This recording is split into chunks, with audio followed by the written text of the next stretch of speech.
On International Women's Day, we welcome a trailblazer whose quiet strength and unwavering determination inspire women from every walk of life. Ms. Priya Dutt. The remarkable journey of turning challenges into triumphs stands as a testament to the empowerment and resilience celebrated by women worldwide. Welcome to the series. Thank you so much, Priya. Thank you. So, we've known each other for a while. I think that it's very important that people know the strength behind Ms. Priya Dutt.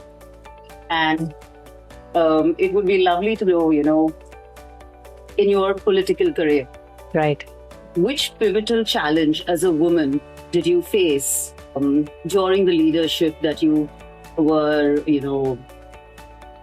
So my political journey has been I wouldn't say, there were lots of challenges. I think, and for me as a woman, the biggest challenge was to balance my family and my career. I know there'll be people saying that, as a woman in politics, there'll be challenges because it's a man's world. I don't think I faced that. Mhm. When I got into politics, I was a new mother. I was actually campaigning, when I was 8 or 9 months pregnant. Wow. And I remember when I filed my nomination and I went to hospital. Then I delivered my son, and literally 5 days later, the campaign trail started. I don't think many know about this. Yeah, and I had a cesarean. Can you imagine? So my doctor said, "You're mad. You can't do this." Okay, fine. He said, "If you want to go on your campaign, you have to sit down and maybe in a car or anything and wave up." I said, "Doc, that doesn't happen." Yeah. So it was a very, very difficult campaign trail for me at that time, because as you know, you were standing on a jeep. As a new mother, you were constantly bending because people wanted to garland you, put flowers on you. But what was really amazing, that there was such a support from all the party workers around me, because they realized how difficult it was.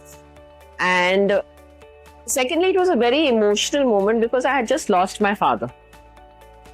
And I knew that I was like taking this on right after him. It was his position, correct? And it was that happening in my head. It was my baby at home. So my literally, my entire, the planning of my election campaign was such that I had to divide the time. So I used to get up in the morning, I used to feed my son. Then I used to rush for campaigning. I knew I had 2 hours and had to come back and feed him again.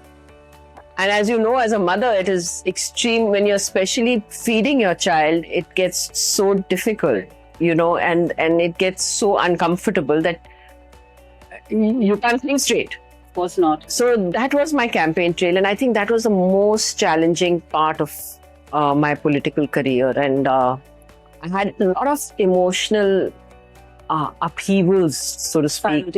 Simultaneously, because, I think only a mother will understand, what happens when you deal with babies who are put into a situation like this. And I think all my anger came out on my husband. I think that's a normal punch. Yeah. Because he was managing the campaign. He wanted to ensure that, I come back home and I'm, give enough time out. So I used to be so angry because, strong support system. But he was a very strong support system. And finally, 15 days were over and results came out. I won with great margin and stuff like that. But I always believed that win was not mine. That win was my father's win, And people loved him so much and they showered that same love on me. Yes. So, I think that was the greatest challenge. And after that challenge continued because it was going to Parliament. Initially it was fine. I was taking my baby with me. So I think the balance of a family and especially politics, which is a 24/7 job. You don't get breaks. On your feet. Yeah. Was the biggest challenge for me. Yeah. Were there any barriers that you faced as a woman in politics? There were a few. And, I guess I never thought about it that I faced it as a woman, because, I have to give credit to my parents, especially my father, who was, I think the one who raised us after my mom passed away when I was very young. He kind of raised us in a way saying that there is nothing that you can't do. There is nothing that can come in your way. If you put your mind to it, you will be able to achieve it. So for me, I never saw myself, I'm a woman in a political scenario which is so dominated by men. That's right. For me, I was just like any other politician. But I did realize that there were a lot of people in politics who felt that she's too new, she's a young mother, she won't be able to give time, she won't be able to do this, So I think a woman faces the biggest challenge because she's constantly proving herself. I think that's the biggest challenge for a woman, that you have to constantly prove yourself in a situation. Yes. That I can also do this. That's in most of the fields as well. In most fields, yes. Politics is one of the Correct. dominant field where I'm sure you must have had to do this. 100%. I had to prove myself. Yeah. Who inspired you and mentored you? I mean, of course, we know it was your father, illustrious father's guidance. And I think we've seen you with him 24/7. Yes, I had the good fortune to really be with him, stay with him, learn from him. And I always say that he was my biggest influence. He was like my hero. But in politics, I really didn't have a mentor, but I must say that Mrs. Gandhi was one person whom I could go to, and I think I would call her my mentor because she was constantly there to hear me out, because I faced a lot of issues, actually a lot of challenges, like, oh my God, that person is troubling me, or that person is not doing this, that person. And initially I started off like a little kid going to her with these silly complaints, but she used to hear me out and she used to explain to me that this is how it is. So I think Mrs. Gandhi was that one person whom I could always go back to. And after a while I realized, I'm being so silly. I mean, these are little issues which I have to learn to deal with myself, not constantly take it to her. Of course. And I think that's how I learned to deal with these issues, handle it myself, and overcome these obstacles which I had to face, which I think everybody else also faces. And I was just one of them. Yeah. As a wife, as you just mentioned, that when you joined politics and when you signed your nomination, you were pregnant and delivered your baby. A little forward in life, when you were deep into politics. Yes. How was family life, balancing it?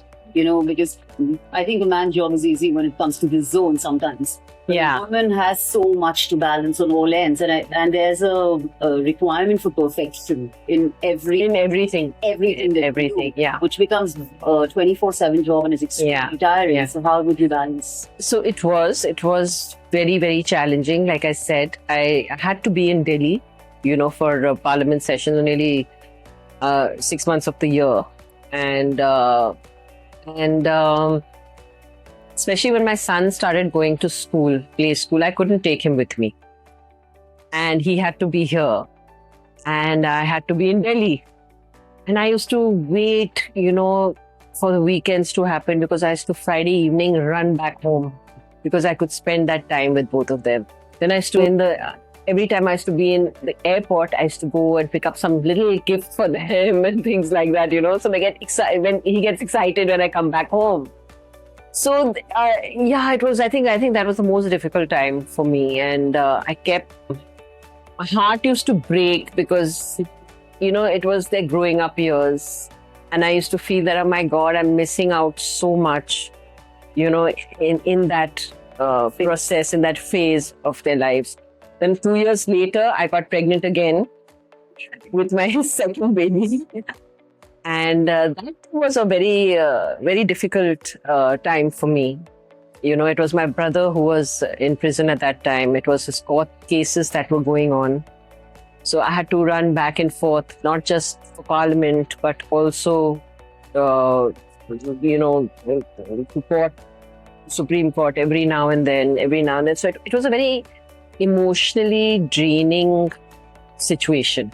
Of course. Too many things happening, and sometimes I do feel that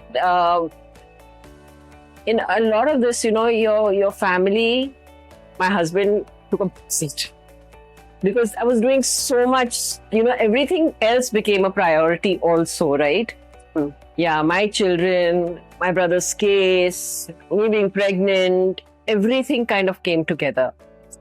And that was a very difficult time as well for me. And again, especially Sanjay's case and him being in prison at the time, my father not being there, I felt that responsibility now lies on me. That when my father was there, he was doing all the running around. He was doing, going here, talking to the lawyers, going to court, getting things done. And now there was nobody. And I automatically took that, saying that this has to be my responsibility. I have to get this going. You've always been a sturdy force. Whether it's been voluntary or not. But I guess, yeah, I think it just happened. you have to be sturdy. You have to be, yes. There's no other choice. Yeah, yeah. So, again, since we spoke about Sanjay Dutt, and we spoke about yes, your dad and everybody, your illustrious family, one poll ends to stand out, to create a unique niche for yourself when you come from such. Of course, yeah. Yeah, it is something which you've come from. Yeah. You have to actually carve a niche for yourself. Yeah. How tough was that? Very, very tough. When you come from a family which everyone is so larger than life, right? Right? So there were so many years in my life where I was always in the back seat. I was always behind my father. I didn't want to be. I'm very shy, actually, as a person. Yes. Never wanted to be in the forefront. Always wanted, if I had to work, Dad, I'm okay. I'm going to be working. I don't want to be in the forefront. So when I think politics came to me, that was the first time I was thrown out there. Out there, right there. And there was a direct comparison between my father and me. Right? For these reasons, yes. And it was huge for me because there was no way that I could kind of reach up to what my father did in his life. And I knew that, and I didn't try and pretend that I'm going to be the next Sunil Dutt. I couldn't, obviously not. So I think that is what stand I took right from the beginning. So there are a lot of people who used to come to my office, especially when I just become a new member of Parliament. That was the funniest thing because Dutt साहब ने मुझे कहा था कि वो ये करके जाएंगे, बट देखो ना क्या हो गया उनको. नहीं तो अगर दत्त साहब होते तो ऐसा करते. अगर दत्त साहब होते तो वो इस तरह का डिसीजन नहीं लेते, वो ये करते. Perpetual comparison. Till one fine day, I had to say that, listen, मैं दत्त साहब नहीं हूँ. That's right. Correct? I am following his values. That what all he taught me, but the way of working is my way of working. And I think high time you guys kind of come to terms with that. Acknowledge it. So I set my own style of working. Okay, and I was very proud to be my father's daughter. I knew that I will always uphold his name, uphold that reputation which he made through his life. I would never let anybody hamper that. Absolutely. So I think those were the values I took forward, but I had to create my own identity. Yeah. And I think that's something which is, see, even today, there was a time when people said, "I have to Dutt Saab ki beti ho." I'm very proud of it. Of course, I'm Dutt Saab ki beti ho. I'm nothing wrong with that. I'm still very proudly say it. You've upheld dignity in all ways possible. In all the ways possible. Today, when I go, and especially the newer generation sees me, they'll say, "Oh, you're Sanjay Dutt's sister." You know, so I'm very proud of it. Why not? Yeah, I'm very proud of it, and yet people know me as Priya Dutt for the work I do. So I think I'm a very blessed person. No, but it does take a lot for someone to carve their own niche, as I said. Yes. I think you've done a fabulous job of that. Thank you. With so much dignity involved, that's Thank you. to look Thank you. up to. Okay. When you're in the public eye, Yeah. there's perpetual scrutiny Yeah. as to what, why, how. There's so many questions. Either you're faced with them directly, or we have internet, we've got phones, with so much. Yeah. How do you manage that? How does that, does it? I mean, of course, it bothers someone at some level, or if you become just. Yeah. So, it used to bother me, especially during my brother's phase. And so we went through a lot of public scrutiny, a lot of news which was wrong news. People made up their minds as to after what they saw on TV. You know how the usual thing is. So we faced a lot of flack, and I do face that a lot even today on social media. If ever there will be people who will go back Of course. to that. But truly speaking, it doesn't bother me at all. It doesn't bother me. When I was younger, I used to get really angry. Okay, and I used to want to fight back. And how dare they write this? Or how can they write it? They don't know what we are going to do. All that stuff happened. My father said, "You have to calm down. The more you retaliate, the more it's going to really fuel the fire." That's true. People will say what they have to say, no matter what. Right? It is you who should know that your conscience is clear, that what you are doing is right. If you are sure about yourself, don't care about what people have to say. Yes. And I think that stayed with me, and I swear, till today, sometimes I read the comments, and most of it is really great. Yeah. But there will be a few, which will be nasty, and which will be this thing, and my hands on, and I'm saying, should I not? And I'm like, why? Yeah. What the hell? Why are you giving these few people that importance? It's just feeding the negativity with energy. Exactly. So just let it be, because that's how they are. I really feel sad for them, because they really don't know how else to kind of vent. True. So that let it be. And I think that is my philosophy. Your conscience is clear. You know what you're doing is right. I really don't care what people say. That's what matters at the end of the day. That's what matters. There was a very strong personal reason for the Nargis Dutt Foundation Yes. to, kind of take birth. How do you think that helps the women today? There are so many women who are, dealing with cancer. A lot of women who are not even ready to, come forth Yeah. with it. Yeah. They don't have the means, facilities, Yes. or even the idea that they've, got it, or they don't have the knowledge. Yeah. How does that personal inspiration, source, motivation help? So, the whole, the birth of Nargis Dutt Foundation happened after my mother's death. And I, like we were discussing earlier, it's only when you go through it, you understand the pain of the person suffering, the family, and everything what they go through.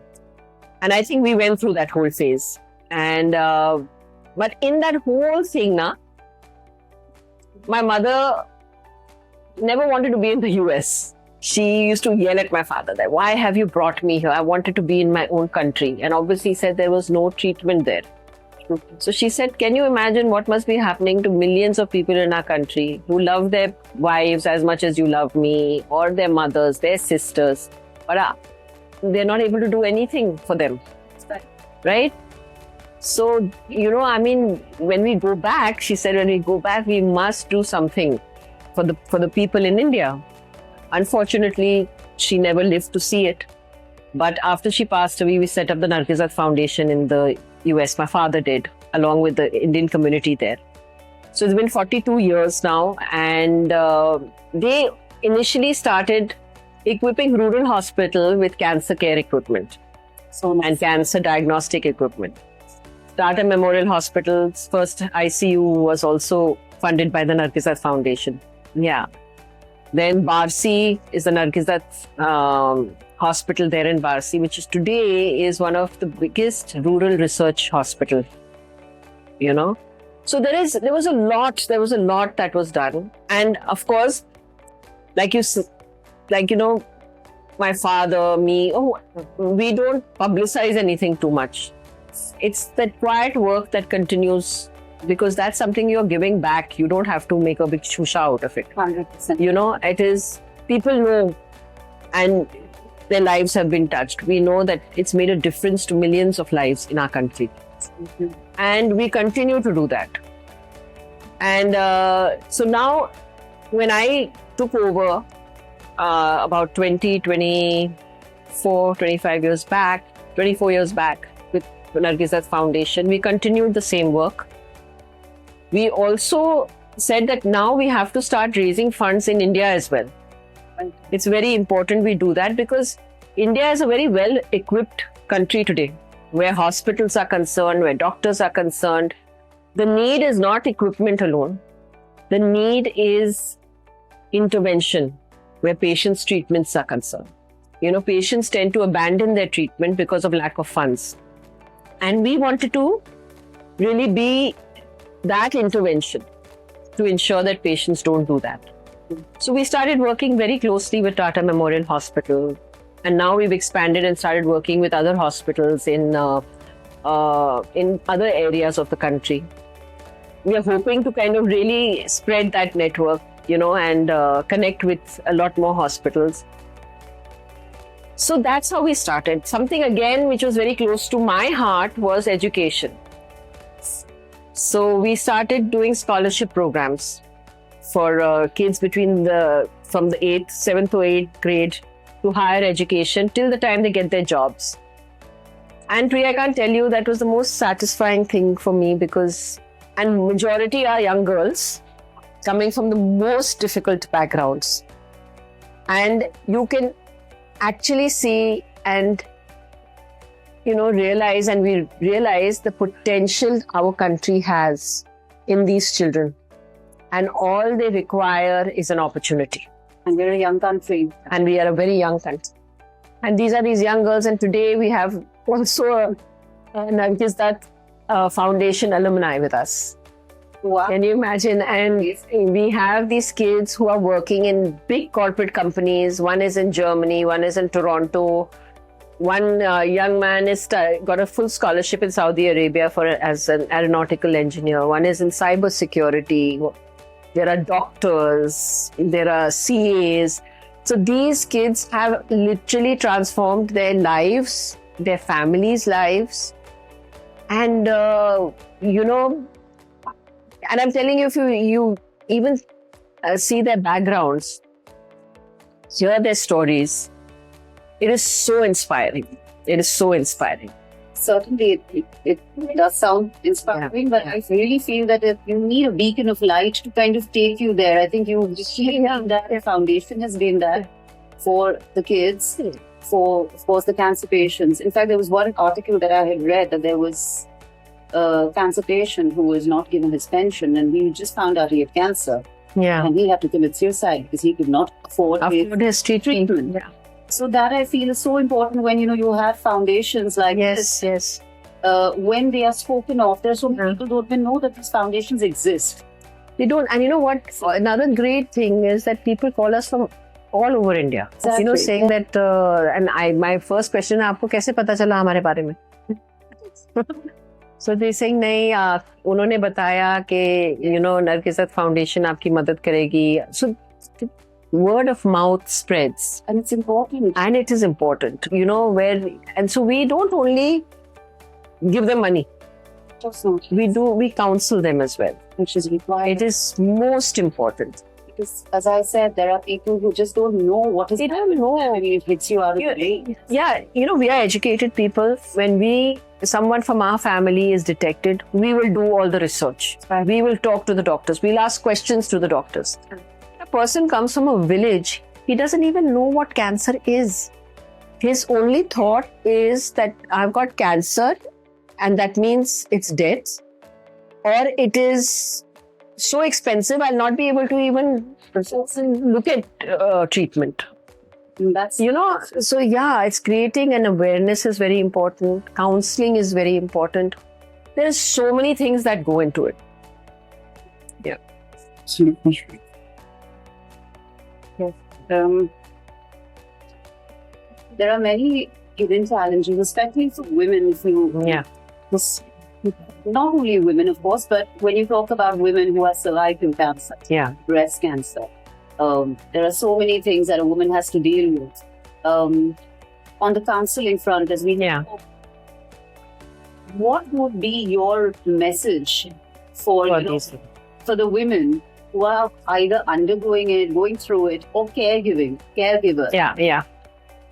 So first of all, I think in our country, most importantly is early detection. And again, I'm not talking middle class, upper middle class. It's for everyone. I've also seen the very well-educated middle class, upper middle class people who will not go for checkups. Okay, so forget about the poor person down there. So what we do for the people who cannot even afford a yearly checkup, we do medical camps for them. And the camps involve cervical cancer test, breast cancer test, other general tests, blood test, your diabetes, ye wo the other. But in these camps, you also create an awareness that check your body. You find that there is any issue with it, there is any lump which is not going, or your mouth has blisters which is giving you a problem, you have a cough which doesn't go, get it checked. Correct? And when we do find cases in our camps, if we do, we take it upon ourselves to ensure that they go for further diagnosis. But that is a very big challenge for us because that fear is so badly set in. Very badly. Okay, that they feel कि नहीं checkup भी नहीं चाहिए क्योंकि अगर कुछ निकल आए तो क्या होगा? The cancer cure, Yes. I think, is very conditioned to become this is a danger sign. Correct. So that needs to change because today cancer is not a death sentence like it used to be. Today there is so much research happening where cancer is concerned. There is so much advancement in medicine. Like for instance, breast cancer, cervical cancer, head and neck cancer, if detected early, are completely treatable. Okay, but people come at such a late stage of that treatment that it gets difficult then. It's a challenge. So so that's important for people to really get into their heads. In fact, I remember when I'd come in for the event, that foundation event. Yeah. I think Sonali Bendre Yes. said it is very important to think that that you put the money in as a preventive test. Yeah. And if nothing has come out of it, you should be happy. You should be thanking God. Thanking God. It's come out of it instead of thinking that I've lost my money. Exactly. And that makes so much sense. And people like Sonali, who's always been so supportive. Okay, she speaks about it. She will stand up and people listen. Right. We had Hina Khan. Yes. Okay. So she is going through that treatment as we speak. But she, even at this stage, wants to do something, wants to give back. Which is essential. And that is essential. And for people like this to come out and really do that makes a big difference. I think that event was a source of motivation on a personal front. Yes, I know Yeah. so many people, who said, we came to your event and thanks to that, we went for our checkups. And I think that in itself makes a big difference. So, with, of course, as I said, you've been in the limelight. You've been literally, sometimes I feel you've been placed on a spot. I mean, I've seen it. All of us have seen it growing up. We've seen your journey. What is a message that you would want to give to the young girls Yeah. who are aspiring to either be in politics or anything in their working life, or any kind of anything that would help inspire them? So I feel, most women, and I tell this to every woman, I mean, any forum I go to, and I always tell the women there that, the first reaction of a woman going into any situation is that I can't do this. Like, oh my God, I have to do this. I don't think I can handle it. I won't be able to do it. I can't do it. So you need to recognize that inherent strength within you, because all of us have it. We all have it. That's why you see our goddesses have multiple hands, right? That's who we are. We multitask. We don't, like men have, I always say men and women are not equal. Please, let's not get into that whole thing about, equality in men. We are not equal. A man plays his role as a man, as a breadwinner or what, but he has a one-track mind. He can do one thing at a time. Absolutely, that's right. A woman plays multiple roles. Okay? Why do you say that, oh, I'm a sister, I'm a mother, I'm, a daughter? We play multiple roles. I'm a CEO of a company, I'm a politician, I'm doing this, I'm doing that. Because all our roles are as important. When you spoke about me as how I balanced my life, I think most important was prioritizing. Right. What is the most important thing? Now, when I came into politics, I knew that I didn't want to be in politics forever. Yes. I don't think I can do anything forever. I need to do many different things, right? Right. So, because everybody reaches a saturation point, right? So I knew that I have to balance everything really well. Mm-hmm. There will be a time in my life where I will want to do something which I just want to do for myself. And there is nothing wrong in it. Talking about that, I wanted to ask you about, do you think when, I hear so many very empowered women, very strong women, including myself sometimes, talk about the strength of a woman. Do you think it's glorified too much? That to the point where it's delusional to place so much onto not a woman, but anyone. Anyone, of course. So, because, I think, and I've gone through it also. I think my sister's also gone through it. yes. Like, oh, you have to be strong. You are the pillar of the family. You have to take it on. Fine. But then there's a time comes where you ask that question, what about me? Who's going to be my pillar? Right? Absolutely. Who's going to be that one person whom I can go to? So sometimes it isolates you. You're right. This whole thing isolates you, where you feel that you can't talk to anybody because it'll show your weakness. You can't show your emotions because, oh my God, that might affect that other person. So all these things are working in your mind. And so that does make it extremely difficult. And I think for us, women, most importantly is we need an outlet as well. Absolutely. And you need that me time. Right. You need that time to do what you want to do. And I have experienced that in my life, that there was a moment in my life where I felt I was only pleasing everybody else. And I was getting tired of it. I was getting saturated. And you are putting up a face constantly, right?